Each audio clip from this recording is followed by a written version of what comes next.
आधुनिकता के इस दौर में न गांधी के विचार बदले, न गांधी जी का चरखा बदले हैं तो सिर्फ विकास के आयाम। प्रदेश में कई ऐसे विकास स्तंभ हैं जिन्हें अंग्रेजी हुकूमतों ने किया था, जो आज भी अतीत की कहानी बयां कर रहे हैं। अंग्रेजी हुकूमत में जब कई महानगर विद्युत व्यवस्था से अछूते थे, तब देहरादून और पहाड़ों की रानी मसूरी को रोशन करने के लिए ग्लोगी परियोजना की शुरुआत की गई थी। क्या आप जानते हैं कि पहली बार उत्तर भारत में बिजली बनाने का काम कहां पर हुआ था?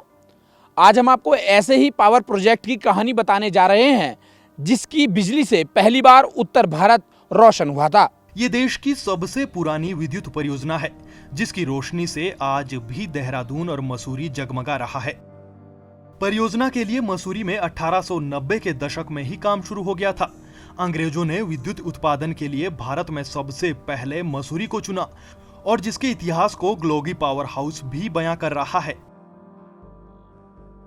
18वीं शताब्दी के आखिरी में ग्लोगी पावर पॉइंट की स्थापना की गई, जहां पर इस वक्त हम मौजूद हैं। और आज हम देख सकते हैं कि यहाँ पे तमाम जो अंग्रेजों के जमाने के जो टर्बाइनें हैं वो आज भी लगी हुई हैं। और 1906-7 में यहाँ पर बिजली बनना शुरू हुआ था। और तब तक भारत देश में सिर्फ दिल्ली और मुंबई जैसे बड़े शहरों में बिजली हुआ करती थी। लेकिन उसके बाद 1906 में मसूरी में इस ग्लोगी पावर पॉइंट में इस पावर हाउस की स्थापना की गई, और इसके बाद यहाँ पे बिजली बनाने का काम शुरू किया गया। देश को आजादी मिले 72 साल हो चुके हैं, लेकिन आधुनिक भारत में कई ऐसे क्षेत्र हैं जहां घरों में आज भी बिजली नहीं पहुंची है। वहीं मसूरी स्थित ग्लोगी पावर हाउस ने उस वक्त क्षेत्र के विकास को हवा दी जब देश गुलाम था। सबसे पहले बड़े जनरेटर और संयंत्रों को दून घाटी के गढ़ीडाकरा इलाके में एक कच्ची सड़क बनाकर बैलगाड़ियों के जरिए ग्लोगी तक पहुंचाने का निर्णय लिया गया। साल 1900 में पहली दफा देहरादून पहुंची रेल ने इस परियोजना को गति देने में सबसे बड़ी भूमिका अदा की थी, जिसके बाद इंग्लैंड से पानी के जहाजों के जरिए मुंबई पहुंची भारी मशीनें टरबाइनों को देहरादून पहुंचाया गया। फिर बैलगाड़ियों तथा श्रमिकों के कंधों पर ग्लोगी जल विद्युत गृह में सैकड़ों फीट नीचे पहाड़ी में ये मशीनें योजना स्थल तक पहुंचाई गई। आखिरकार 1907 में क्यारकुली और भट्टा में बने छोटे तालाबों से 16 इंच पाइपलाइनों से पहुंची जलधाराओं ने इंग्लैंड से बनी विशालकाय टरबाइन मशीनों को चलाना शुरू किया, और मसूरी देहरादून के लोगों के घरों में पहली बार बिजली का बल्ब जला। 9 नवंबर 1912 में ग्लोगी विद्युत गृह ने देश में दूसरा बिजली घर होने का मुकाम हासिल किया। साल 1920 तक मसूरी के अधिकतर बंगलों, होटलों और स्कूल के लैंप उतार दिए गए थे, और उनकी जगह बिजली के चमकीले बल्बों ने ले ली थी। धीरे धीरे मसूरी के लंढौर और फिर देहरादून का विद्युतीकरण हुआ। मसूरी पालिका पूरे 70 साल ग्लोगी बिजली गृह की स्वामी रही।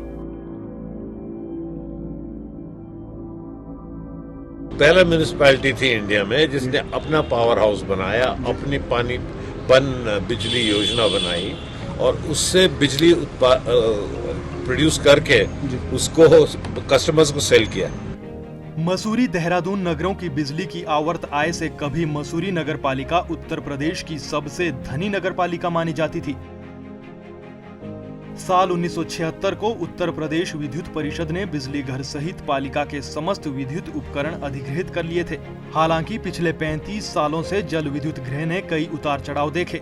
पिछले दशकों में पुराने तकनीशियन कर्मचारी बारी बारी से सेवानिवृत्त हो गए, जो एक सदी पुराने ग्लोगी बिजली घर को इंग्लैंड निर्मित टरबाइन और मशीनों को चलाने, खराबी आने पर उनकी मरम्मत का ज्ञान रखते थे। दरअसल बिजली घर में लगे मूल विदेशी मशीनों के पुर्जे पुरानी तकनीक के हैं, और अब उनका बनना बंद हो गया है।